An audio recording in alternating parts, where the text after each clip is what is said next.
Hello friends, I am Yogiraj Chandratra. In the previous video, we have learned the challenges in software engineering. Now, through this video, we will learn about goals of software engineering. The goals of software engineering are straightforward and easy to understand, but they are not always easy to meet. This is because there are so many different ways to approach software engineering and so many outcomes that are possible. Software इंजिनिअरिंगची उद्दिष्टे सरळ आणि समजून घेण्यास सुलभ आहेत, परंतु ती नेहमीच साध्य करणे सोपे नसते. कारण सॉफ्टवेअर इंजिनिअरिंगचे बरेच भिन्न मार्ग किंवा पद्धती आहेत आणि त्यामुळे अनेक उद्दिष्ट साध्य करणे शक्य आहे. So let us see the goals one by one. Users satisfaction. This is the first most important goal out of all goals of software engineering, as all the stuff is for a customer or user. So we should be very focused about user satisfaction while developing any software. Many programmers start developing software quickly without understanding the actual requirements of the user. So the software is not actually created as expected by the user. As a result, the programmer's effort is wasted and the user's trust is lost. Therefore, it is important to understand the demands of the end user and develop the software accordingly. Software इंजिनिअरिंगच्या सर्व उद्दिष्टांपैकी हे पहिले उद्दिष्ट महत्वाचे आहे, कारण उपलब्ध सर्व साधन सामग्री ग्राहक किंवा वापरकर्त्यांसाठी असते. म्हणून कोणतेही सॉफ्टवेअर विकसित करताना डेव्हलपरने वापरकर्त्यांच्या गरजांकडे लक्ष केंद्रित केले पाहिजे. बरेच प्रोग्रामर वापरकर्त्यांची वास्तविक आवश्यकता समजून न घेता त्वरित सॉफ्टवेअर विकसित करणे सुरू करतात. त्यामुळे प्रत्यक्षात वापरकर्त्यास अपेक्षित असलेले सॉफ्टवेअर तयार होत नाही. त्यामुळे प्रोग्रामरची मेहनत वाया जाते आणि वापरकर्त्यांचा विश्वास गमावला जातो. म्हणून वापरकर्त्याची मागणी समजून घेणे आवश्यक आहे आणि त्यानुसार सॉफ्टवेअर विकसित केले जावे. हाय reliability. This is the second goal of software engineering. This one tells us that we cannot have any scope to have any mistake or bugs in our final product which is going to release at user end.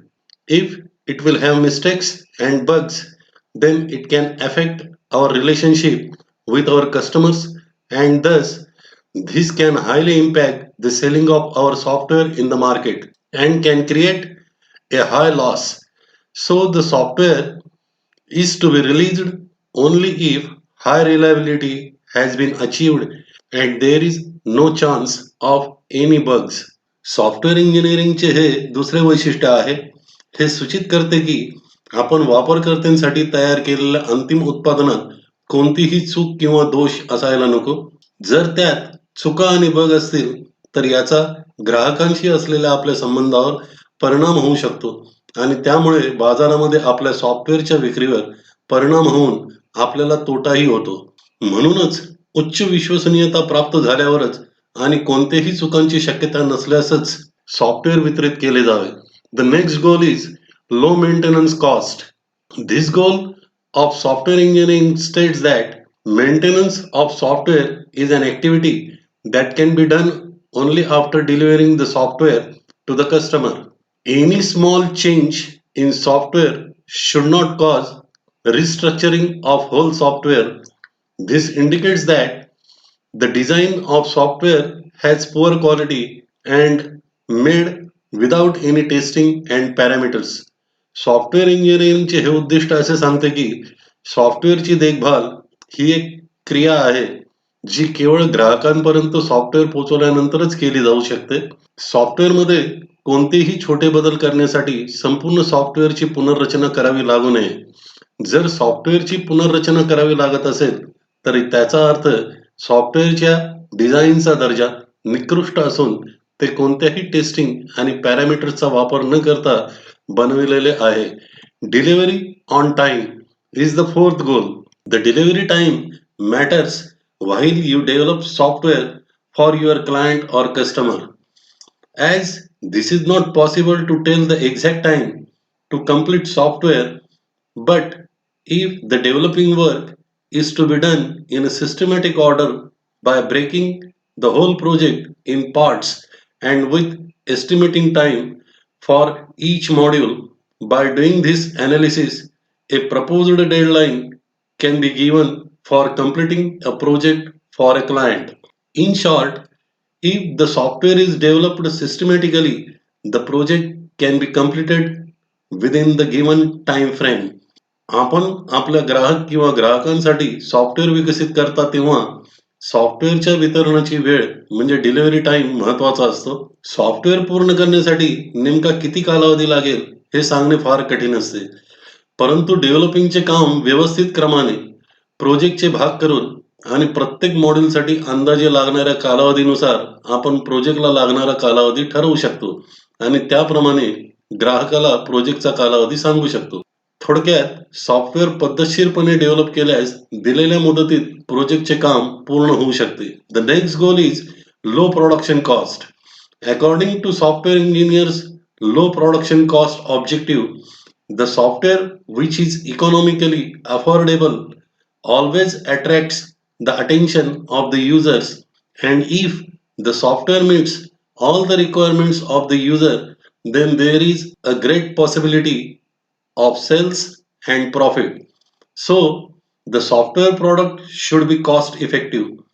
Software इंजिनिअरिंगच्या low production कॉस्टच्या उद्देशानुसार जे software आर्थिकदृष्ट्या परवडणारे असते ते नेहमी वापरकर्त्यांचे लक्ष वेधते, आणि जर सॉफ्टवेअर वापरकर्त्यांच्या सर्व गरजा पूर्ण करणारे असेल तर तेथे विक्री आणि नफा मिळवण्याची मोठी शक्यता असते. High performance.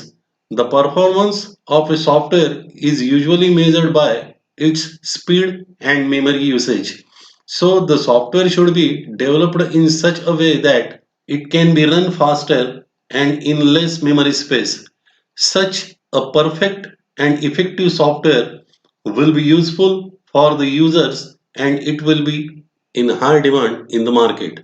सॉफ्टवेअरचा परफॉर्मन्स म्हणजे कार्यक्षमता. सामान्यतः त्याचा वेग आणि मेमरीचा वापर याद्वारे मोजला जातो. म्हणून सॉफ्टवेअर अशा प्रकारे डेव्हलप केले पाहिजे की ते वेगाने आणि कमी मेमरी जागेत चालवता येईल. असे परिपूर्ण आणि प्रभावी सॉफ्टवेअर वापरकर्त्यांसाठी उपयुक्त ठरेल आणि बाजारात त्याला जास्त मागणी असेल. S of reuse. If you are building a small unit of big software, then it is very necessary to try to make it in such a way that it can be reused.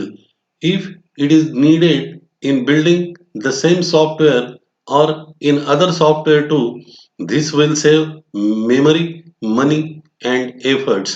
जर आपण मोठ्या सॉफ्टवेअरचे एक छोटेसे unit किंवा module तयार करीत असाल तर ते इतर सॉफ्टवेअरमध्येही पुन्हा पुन्हा वापरता येईल अशा रीतीने बनवण्याचा प्रयत्न करणे आवश्यक आहे. त्यामुळे मेमरी, पैसे आणि मेहनतीची बचत होते. So friends, all these are the goals or objectives of software engineering.